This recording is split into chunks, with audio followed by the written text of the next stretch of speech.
Kardeş ülkeden selamünaleyküm. I cannot thank you enough for the unimaginable love and incredible response you are giving to Ertuğrul Gazi Urdu by PTV. And also I would like to thank PTV for bringing Ertuğrul Gazi to you all. Aupsu Komeri taraf se Eid Mubarak.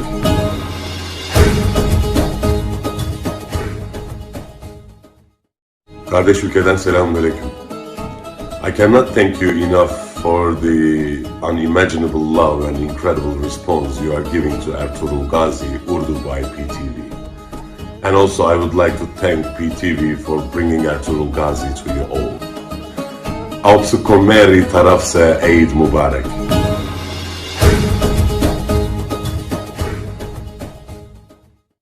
Kardeş ülkeden selamünaleyküm. I cannot thank you enough for the unimaginable love and incredible response you are giving to Ertuğrul Gazi Urdu by PTV. And also I would like to thank PTV for bringing Ertuğrul Gazi to you all.